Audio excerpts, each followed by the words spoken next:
지난 한 주간 평안하셨습니까? 눈에 보이게 날씨가 좀 따뜻해진 것 느껴지죠? 오늘 나오실 때 옷도 좀 더 가벼워지셨죠? 지난 주간 따뜻한 햇살을 좀 막기 위해서 산책을 하는데 파릇하게 올라온 새싹이 보기 좋았고, 또 어떤 나무들은 꽃망울까지 틔우고 있었습니다. 노란 꽃망울 보니까 산수화가 아닐까, 산수유가 아닐까 이렇게 생각을 했었습니다.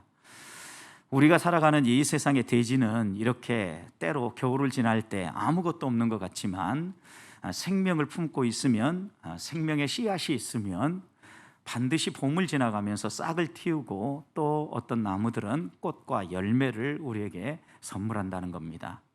이런 계절을 지나면서 우리의 마음속에 또 품는 신앙의 교훈이 있지요. 우리 주님께서 십자가에 죽으신 구속의 은총과, 또 죽고 이 세상에서의 모든 삶을 마무리하신 분이 아니라 부활 승천하셔서 우리에게 영생의 소망을 심겨주신 거죠. 그런 점에서 이 봄은 우리 주님의 죽으심과 부활을 묵상하기에 참 좋은 계절입니다. 그런데 우리가 살아가는 이 신앙생활에 있어서 만약 부활이 없다면 오늘 본문에 바울이 이야기한 것처럼 우리의 신앙의 많은 부분이 무너져 버릴 겁니다. 부활이 정말 중요함에도 불구하고 수많은 사람들이 이 부활에 대해서 의심을 하게 되고 잘 믿지 못하는 이유는 여러 가지가 있을 겁니다. 아마도 대부분의 사람들이 죽으면 끝이라고 생각하지, 죽음 이후에 뭔가가 있을 것이다 라고 생각하지 않기 때문입니다. 또 하나는 실제로 죽었다가 살아난 사람이 우리와 함께 하면서 부활의 삶이 이렇다, 부활의 영광이 이렇다, 부활의 실체가 이렇다라고 보여주며 살아가는 사람이 우리 주변에 많이 있다고 하면 얼마나 부활을 믿기 쉽겠습니까? 그런데 실제 우리는 이 땅에서 죽음으로 생을 마감하고 하나님 나라에서의 영생의 삶을 소망하기 때문에 부활을 경험하고 부활을 실제 맛본 사람들과 더불어 살아가지 못하기 때문에, 우리 눈에 이런 사람들이 보이지 않기 때문에 때때로 부활을 이야기할 때 부활, 그건 말도 안 되는 이야기다 라고 생각하는 사람들이 우리 주변에 많이 있다는 겁니다. 그래서인지 고린도 교회 안에도 오늘 12절 말씀을 보면 예수 그리스도의 부활은 믿습니다. 본문을 보십시오. 그리스도께서 죽은 자 가운데서 다시 살아나셨다 전파되었거늘 그랬어요. 이 당시에 예수 그리스도의 부활을 직접 목격한 사람도 있었고, 또 그 목격한 사람들이 그들과 함께 신앙생활도 하고 있었기 때문에 예수 그리스도가 부활하셨다라고 선포되는 것, 전파되는 것에 대해서는 맞다, 그렇다라고 많은 사람들이 인정을 하고 있었던 것 같습니다. 그런데 그 다음이 문제입니다. 이어서 보시면 너희 중에 어떤 사람들은 어찌하여 죽은 자 가운데서 부활이 없다 하느냐, 죽은 자 가운데 부활이 없다라고 이야기하는 가장 중요한 이유는 예수님은 하나님의 아들이고 또 그분은 실제 그렇게 부활할 수 있지만 우리는 그럴 수 없다. 우리 죽은 자들은 죽고 끝나는 것이지, 그 사람들이 지금 무덤에 있는데 언제 다시 살아났냐고, 예수님처럼 3일 만에 부활한 거냐고 이렇게 이야기를 하면서 그들은 믿지 않았는데, 이런 몇몇 사람들의 마음 중심에는 그 당시에 유행했던 한 철학인 영지주의 사상들이 있었기 때문입니다. 영은 선하고 육은 악하다. 영은 영혼 불멸하며 영은 살아서 영생의 삶을 누리지만 육은 이 땅에 버려져서 썩고 끝나는 것이다. 이런 생각들을 가지고 있는 사상입니다.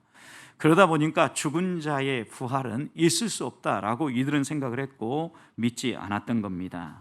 여러분, 그런데 예수 그리스도의 부활과 함께 예수 그리스도를 믿는 사람들, 곧 주 안에서 죽은 자들의 부활을 믿는 것이 우리의 신앙생활에 매우 중요하다라는 것을 우리는 너무나 잘 아는데, 바울은 디모데에게 보내는 편지 디모데후서 2장 18절에서 이렇게 증언합니다. 진리에 관하여는 그들이 그릇되었도다. 부활이 이미 지나갔다고 그들은 말하는데, 그렇게 말함으로 그들은 어떤 사람들의 믿음을 무너뜨리느니라 그랬어요. 우리에게 부활이 없고 예수 그리스도에게 부활이 일어났고 이 부활은 이미 지나갔고 우리 육체의 부활은 있을 수 없다라고 이렇게 주장하는 사람들이 생겨나므로 믿음을 흔들고 믿음을 무너뜨리는 사람들이 그들 가운데 있다라고 바울이 증언하고 있는 겁니다. 성도 여러분, 어떻게 생각해 보면 쉽게 믿을 수 있고 영의 부활만 얘기하고 육은 이 땅에 남아져 있으니까 육체의 부활은 없다, 이렇게 말하는 게 이성적이고 합리적처럼 보일 수 있습니다. 그렇지만 성경이 이야기하는 것은 우리의 몸까지도, 우리의 죽은 몸까지도 살아날 것을 분명히 증언하고 있다는 겁니다. 실제 이 땅을 살아가는 우리들 보십시오. 많은 어르신들이 나이가 들고 노쇠해지면 죽음이 가까이 오고 있다는 것을 피부에 느끼죠. 그런데 여러분, 이 어르신들이 가끔 이렇게 얘기를 합니다. 내가 더 이상 짐이 되기를 원치 않는다는 마음에서 좀 빨리 죽었으면 좋겠다. 늙으면 죽어야 돼, 이런 얘기를 입버릇처럼 이야기하는 어르신들이 있습니다. 그런데 이렇게 이야기하심에도 불구하고 실제 마음 중심에는요, 살 수 있으면 더 잘 살았으면 좋겠다라는 마음이 있다는, 생명을 갈구하는 마음이 누구에게나 있어요. 죽음이라는 불청객을 환영할 사람은 이 땅에 없다는 이야기입니다. 그렇지만 처음이 있으면 끝이 있는 것처럼 반드시 우리의 생은 끝나게 되어 있고, 그래서 사람이 한 번 죽는 것은 하나님이 정한 이치다라고 얘기했고, 죽음 이후에는 심판이 있을 것이다, 죽음으로 끝나는 것이 아니라 죽음 이후에 심판이 있을 것이다 라고 얘기하면서 우리로 하여금 영생의 삶을 바라보도록 분명하게 말씀들은 가르쳐 주지요. 사랑하는 성도 여러분, 생각해 보십시오. 적어도 죽고 끝나고 고통 가운데 생을 마감하는 것보다는 죽음 너머에 영생의 삶이 있고 고통 너머에 참된 평안과 위로가 있다는 것을 안다면 어떤 사람이 이 땅에서 죽고 고통 가운데 쓰러지는 것으로 생을 마감하기 원하겠습니까? 이 땅에서 생이 마감할 때 하나님 나라에서의 영생의 삶, 눈물과 슬픔과 아픔이 없는 그곳에서의 행복한 삶을 꿈꾸지 않겠습니까?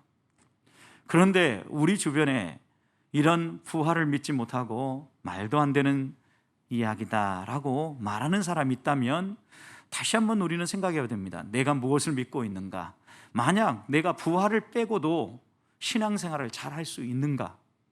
바울은 이런 질문을 던지는 우리에게 부활을 빼면 적어도 이 세 가지가 무너진다 라고 오늘 말씀을 통해서 경고해 주죠. 첫 번째, 오늘 14절과 15절 말씀을 보면 만약 부활을 우리가 믿지 못한다면, 부활이 없다면 우리의 믿음이 무너져 버릴 것을 이야기하죠. 14절 보십시오. 그리스도께서 만일 다시 살아나지 못하셨으면 우리가 전파하는 것도 헛것이요 너희 믿음도 헛것이며, 15절, 또 우리가 하나님의 거짓 증인으로 발견되리라 그랬어요. 두 가지가 헛것이라 그랬어요. 헛것이라는 것은 아무런 유익이 없다, 쓸모없는 것이다, 이런 의미예요. 무엇이 아무런 유익도 없고 쓸모없게 되어버립니까? 하나는 우리의 믿음이고 하나는 우리가 전파하는 거예요. 여러분, 우리가 전파하는 복음의 핵심이 무엇입니까? 예수 그리스도가 우리 죄를 위해서 죽으시고 우리에게 영생의 삶을 허락하시기 위하여 부활하셨다는 거죠. 결국 초대교회부터 지금까지 우리에게 계속해서 전파되어 오는 기독교 복음의 핵심은 십자가와 부활이죠.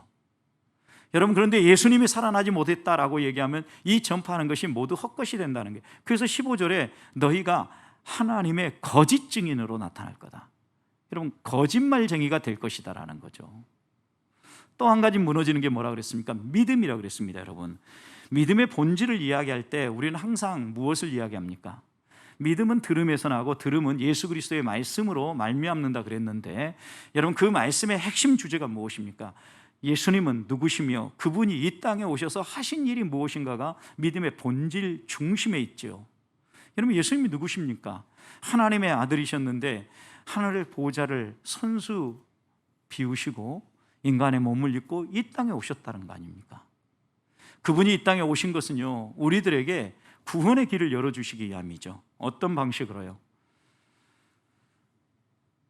첫사람 아담이 범죄함으로 말미암아 이 땅에 죄가 들어온 것처럼 예수 그리스도는 순종함으로 말미암아 우리에게 생명을 주시기 위해서 십자가를 짊어지신 거죠. 십자가에서 죽으시면서 우리의 모든 죄들을 대속하시고 그 죄의 대속을 믿는 사람들마다 깨끗함을 입어서 영생의 복락을 누리는 길을 열어주신 거죠. 그래서 우리가 믿는 믿음의 본질에는요, 예수 그리스도는 하나님의 아들이시라라는 이 복음과 또 하나는 이 예수 그리스도께서 죽으심으로 생을 마감한 게 아니라 부활 승천하셔서 지금도 우리를 위하여서 하나님 보좌 우편에서 간구하시는 분이시다라는 사실을 믿는 데 있는 거죠. 그런 점에서 만약 우리가 예수 그리스도의 부활을 믿지 않는다면 적어도 우리가 전파하는 것도 거짓이 되어버리고, 예수 그리스도의 부활이 없으면 승천도 없을 거 아닙니까? 그렇다면 당연히 우리가 믿고 있는 이 믿음의 모든 본질들은 다 무너져 버리는 것이라는 이야기예요. 우리가 믿고 있는 믿음이 헛것이 아니고 또 우리가 전파하는 복음이 가짜가 아니라고 하면 분명히 우리는 부활을 인정해야 되고 부활을 믿을 수밖에 없다는 것을 이야기하는 겁니다. 사랑하는 성도 여러분, 죽은 자의 부활, 믿기 어려운 주제이지만 이미 주님의 부활을 목격했던 사람들이 증언하는 바이고, 또 하나님 아버지께서 우리에게 약속하신 대로 예수 그리스도의 삶에 이루어졌음을 믿는다면 그 부활을 신뢰하면서 믿고 따라갈 수 있는 성도들이 될 수 있기를 소망합니다. 부활을 믿으면 우리 안에 자부심이 생깁니다. 어떤 자부심입니까? 나도 이 땅 가운데서 아무런 의미 없이 쓰러질 인생이 아니라 하나님의 계획대로 하나님의 부르심을 향하여서 부르심의 상을 따라 살아갈 때, 마치 우리 주님께서 하나님 아버지께서 주신 그 사명의 길을 걸으시고 하나님 보좌 우편에 앉으신 것처럼 우리도 그 사명의 길을 걸어갈 때 하나님께서 우리에게 힘 주시고 하나님이 우리에게 약속하신 것들을 받아 누릴 수 있도록 인도해 주실 거라는 믿음이지요. 이 믿음을 가지고 부활의 주님을 전파하고 증거하며 당당하게 살아가는 한 주가 되기를 축복합니다. 두 번째, 부활을 부인하면은 우리에게 무너지는 게 또 하나 있는데 17절 보십시오. 그리스도께서 다시 살아나시는 일이 없으면 너희 믿음도 떼고 그 다음 너희가 어떻게 되리라 그랬어요? 여전히 죄 가운데 있을 것이다 그랬어요. 여러분, 두 번째 바울이 우리에게 부활이 없다면 무너지는 것은 너희의 속죄가 무너진다라는 거예요. 너희는 여전히 죄 가운데 있을 것이다 라고 얘기를 하는 거죠. 성도 여러분, 우리가 어떻게 죄인이 되었습니까? 우리가 실제 살아가면서 생활 가운데 죄를 짓기 때문에 죄인이기도 합니다. 그렇지만 성경이 우리를 죄인이라고 이야기할 때는 태어날 때부터 부패하고 오염된 본성을 가지고, 죄로 오염된 본성을 가지고 태어난 인간에 대해서 말할 때 표현하는 표현법이죠. 이 얘기는 첫사람 아담이 범죄함으로 말미암아 그 죄의 오염이 계속해서 아담의 후손들에게, 마치 유전인자가 DNA가 그 자녀에게 전수되어지는 것처럼 아담의 후손들 모두에게 이 죄의 오염이, 그리고 또 죄에 대한 책임이 전가되어 내려온다는 거죠. 여러분, 그렇기 때문에 우리 모두는요, 한 사람 아담으로 말미암아 죄를 범하게 되었고 그 죄의 싹신 죽음을 맛보게 되어 있다는 겁니다. 바울은 이것을 로마서 5장 12절에서 이렇게 증언하죠. 그러므로 한 사람으로 말미암아 죄가 세상에 들어오고 죄로 말미암아 사망이 들어왔다. 17절에서는 이렇게 얘기합니다. 한 사람의 범죄로 말미암아 사망이 그 한 사람을 통하여 왕노릇하게 되었다. 여러분, 그런데 예수 그리스도의 부활이 왜 우리의 구속과 밀접하게 연관되어 있습니까? 예수 그리스도는 로마서 5장 8절을 보면 우리가 아직 죄인 되었을 때 우리를 향하여서 얼마나 사랑하고 있는 것을 증명해 보이기 위해서 이 땅에 오셨고 우리를 대신하여서 십자가 위에 죽으셨다라고 이야기하지요. 여러분, 그런데 예수 그리스도께서 만약 십자가에서 죽으시고 끝나버렸다면 여러분 생각해 보십시오.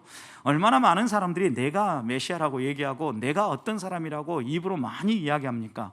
그런데 그들이 가짜인 증거들이 무엇입니까? 그들도 우리와 똑같은 인간의 연약함을 가지고 이 땅에서 죽고 생을 마감하고 끝났다는 거죠. 만약 예수 그리스도가 부활하지 못했다면 예수 그리스도가 수많은 이야기들을 이야기하고 또 성경의 가르침을 따라 가르쳤다 할지라도 여러분 생각해 보십시오. 부활하지 못했으면 그가 우리와 똑같은 인생이라는 것을 보여주고 끝나는 거죠.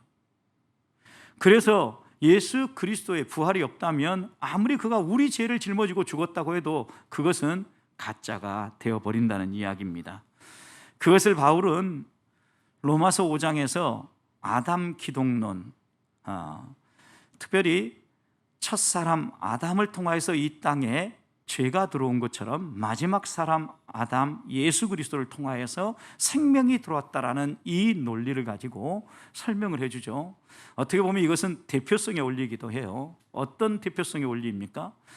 한 사람이 죄를 범함으로 모든 인류가 범죄하고 죽음을 맞이하게 된 것처럼 한 사람 예수 그리스도를 통하여서, 한 사람이 예수 그리스도의 순종을 통하여서 생명이 들어오고 모든 사람이 그 사실을 믿을 때 영생을 누리게 해주셨다는 거죠.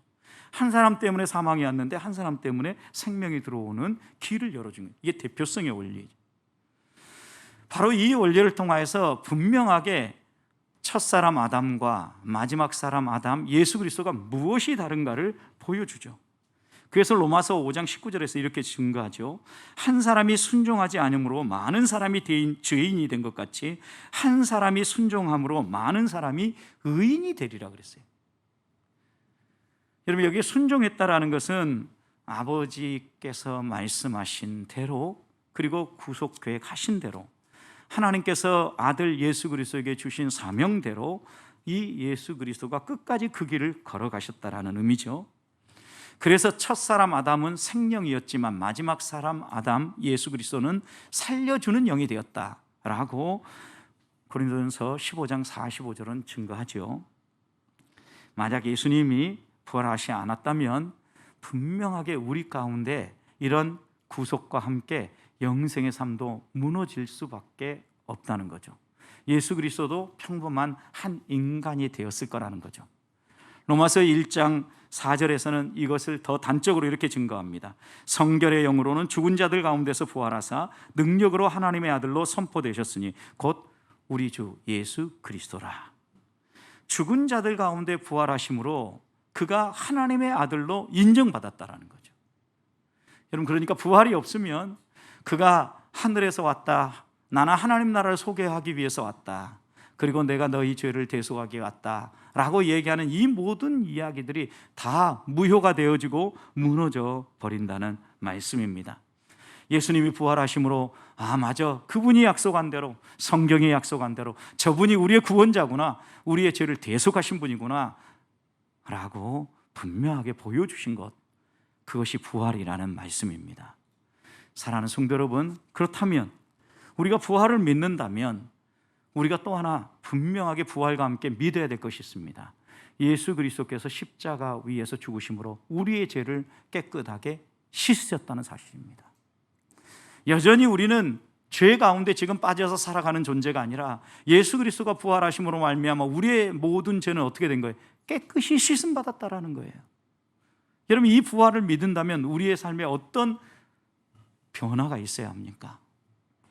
우리가 육신이 연약하여서 살아가면서 죄를 질 수는 있지만 우리 죄를 짊어지고 우리의 원죄를, 첫사람 아담의 모든 죄책을 짊어지고 십자가에서 죽으신 우리 주님을 생각하면서 그 주님 앞에 회개하고 용서를 구함으로 깨끗함을 얻을 뿐만 아니라 부활하신 그 주님께서 이루신 이 구속 사역을 신뢰하면서 하나님을 의지할 때 보다 거룩하고 보다 구별되게 깨끗하게 살아갈 수 있지 않겠습니까? 그렇다면 부활을 믿는 사람은요, 구별된 삶을 소망해야 합니다. 죄에서 해방되어서 죽음의 종로로 가지 아니하고 참된 자유를 누리는 하나님의 사람답게 구별되고 거룩하게 살면서 예수 그리스도의 향기를 나눌 수 있어야 합니다. 저는 우리 보배교회 성도들이 한 주를 살아갈 때 이런 자유함을 누리면서 부활을 믿지 아니하는 사람들과 다르게 좀 거룩하고 또 깨끗하게 구별되게 사시기를 주님의 이름으로 축복합니다. 마지막으로 우리가 부활을 믿지 못하면 또 하나 무너지는 것이 있습니다. 그것은 내세에 대한 소망입니다. 19절 보십시오. 만일 그리스도 안에서 우리가 바라는 것이 다만 이 세상의 삶뿐이면 모든 사람 가운데 우리가 더욱 불쌍한 자일이라 그랬습니다. 여러분, 이 세상의 삶뿐이라고 하면, 이 세상의 삶으로 끝나는 일이라고 하면 믿는 사람 가운데 우리들이 가장 불쌍한 사람들이라는 거죠. 왜요? 성도의 삶은요, 이 세상의 삶으로 끝나지 않기 때문입니다. 성도의 삶은 이 땅에서도 하나님 나라를 경험하지만 진정 하나님 나라를 맛보고 경험하는 것은 죽음 이후에 영원한 생명을 누리는 하나님 나라에서의 삶이기 때문입니다. 만약 오는 세상이 없고 부활이 없고 영생의 삶이 없다고 하면 우리는 헛된 꿈을 가지고 살아가는 존재들과 마찬가지입니다. 우리 믿음이 이 땅에서 우리의 삶에 지대한 영향력을 미치는 이유가 무엇입니까? 우리의 삶이 이 땅의 삶으로 끝나지 않는다는 걸 우리는 알고 믿기 때문이죠. 우리의 믿음을 가지고 살아갈 때 비록 이 땅에서는 고통을 겪어도 현재의 고난은 장차 우리에게 나타날 영광, 하나님 나라에서 누리게 할 풍성한 삶과는 비교되지 않는다는 것을 알기 때문에 육신은 조금 피곤하고 고통을 겪어도 이 땅을 살아가는 동안 하나님의 자녀답게 살기 위해서 여러 가지 절제해야 될 것, 또 그 다음에 우리에게 불편하게 다가오는 것들이 있다 할지라도 그것을 넉넉히 감수해내고 이겨내는 이유가 뭡니까? 내세에 대한 소망이 있기 때문이죠. 하늘에서 맛볼 영생의 복락을 우리가 소망하기 때문에 이렇게 살아가는데, 하나님은 하나님 나라에서만 누리라고 이 땅에서는 아무것도 주시지 않는 그런 분은 아니에요. 맛보기를 보여주시죠. 예수님도 이 땅에 오셔서 하나님 나라를 가르치면서 하나님 나라가 어떤 곳인가 직접 조금이라도 맛볼 수 있도록 여러 가지 것들을 예수 그리스도의 가르침과 고쳐주시는 치유 사역을 통해서 보여주셨죠. 하나님 나라의 부유함을 가르쳐주기 위하여서 부단히 죄인들과 함께 식사하면서 하나님 나라 아버지의 부유하심을 가르쳐주셨고, 환자들, 고통당하는 사람들, 태어날 때부터 장애를 가지고 태어난 사람들 치유하고 고쳐주시면서 하나님 나라는 이런 장애가 없고 또 정말 온전한 몸을 가지고 영원히 살게 될 것에 대해서 가르쳐 주지 않습니까? 미리 맛보여 주신 이유는 무엇입니까? 더 좋은 것이 기다리고 있다. 이건 맛보고 더 좋은 것을 소망하며 사모하며 살라고 맛보기를 보여주는 거죠. 그렇다면 우리가 이 땅을 살아가는 동안요, 때때로 하나님의 자녀이기 때문에 육신의 연약함이 있고 또 아픔이 있을 때 하나님 나라에서의 온전한 삶을 갈망하면서 하나님 이 땅에서도 좀 그런 맛보기를 보여주십시오 라고 기도할 수 있습니다. 또 이 땅에서의 우리의 삶이 물질과 밀접하게 연관되어 있기 때문에 물질로 인해서 압박당할 때 하나님, 내가 하나님 나라에서의 부유함을 맛볼 수 있도록 이 땅에서의 물질도 조금 넉넉하게 허락해 주십시오, 얼마든지 기도할 수 있습니다. 그런데 그 기도가 항상 100% 다 응답되지 않는 이유가 있다고 하면 우리의 삶이 이 땅으로 끝나지 않기 때문입니다. 만약 이 세상의 삶뿐이라고 하면 하나님이 어떻게 하겠습니까? 믿는 사람들은요, 질병에 걸리지 않도록 건강하게 지켜줄 거예요. 만약 이 세상의 삶으로 끝나는 거라고 하면요, 믿는 사람들은요, 안 믿는 사람들보다 더 많은 이 세상의 복을 누릴 수 있도록 물질도 주실 거고 사랑관계 여러 가지 필요한 것들도 공급해 주실 거예요.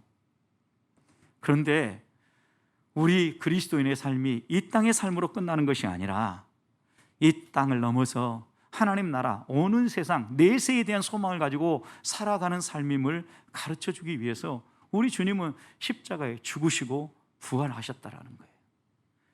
그리고 부활을 믿는다고 하면, 부활 이후에 영생의 삶이 있다면 낙심하지 말고 내세를 바라보며 살자라는 거예요.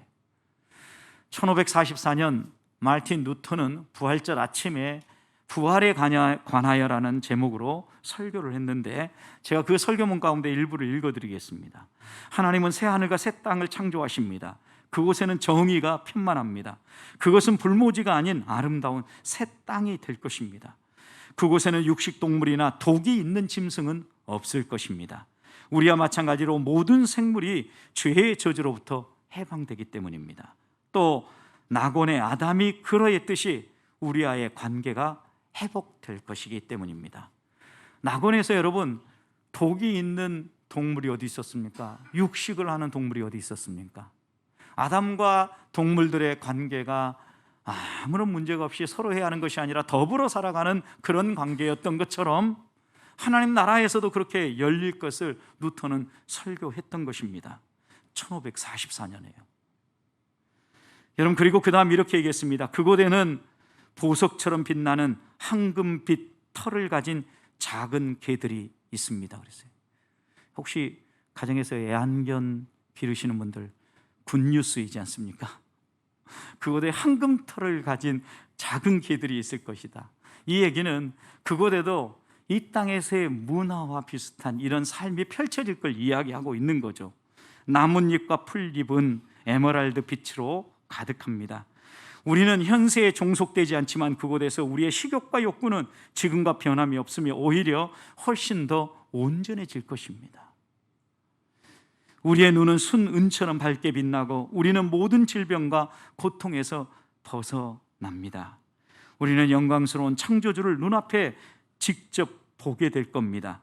그곳에서 만나는 모든 관계를 통하여서 우리는 이루 말할 수 없는 만족감을 누리게 될 것입니다.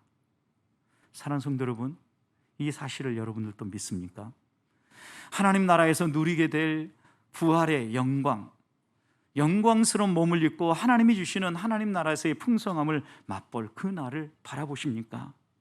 그렇다고 하면 우리가 죽음을 넘어서 하나님이 펼쳐주시는 영원한 삶을 갈망할 수 있는 눈을 가져야 합니다. 이런 마음이 있으면 이 땅의 삶이 아무리 힘들고 고통스러워도 넉넉히 이길 수 있지요.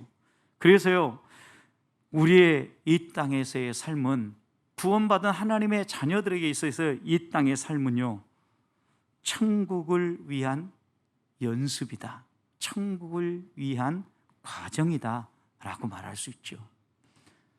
그래서 우리는 인생을 돌아보면서 하나님이 우리를 돌보시고 하나님이 우리와 함께 하신 것에 대해서 감사할 수 있어야 되고요, 우리의 인생을 미리 내다보면서요, 하나님이 펼치실 일들을 바라보고 저 하나님 나라에서의 영원한 생명을 바라보면서요, 여러 가지 아픔과 고통이 있어도 낭망하지 아니하고 낙심하지 아니하고 당당하게 살아갈 수 있는 겁니다.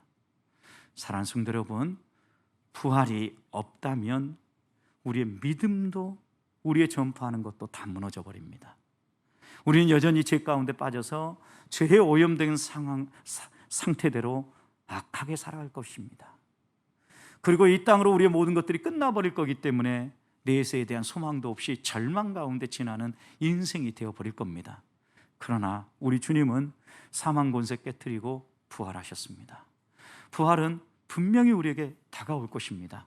그렇다면 우리의 인생을 돌아보면서 우리에게 이런 부활의 능력을 맛보여 주시는 하나님께 감사하고 좀 더 자부심을 가지고 당당하고 또 힘있게 살아가면서 앞으로 우리에게 다가올 하나님 나라에서의 영원한 삶을 미리 맛보고 미리 내다보면서 조금 불편하고 조금 고통스러워도 넉넉히 이겨내면서 부활의 주님을 우리 주변에 있는 사람들에게 자랑하고 증거하고 믿는 자의 행복을 누리며 살아가는 성도들이 되시기를 주님의 이름으로 축복합니다.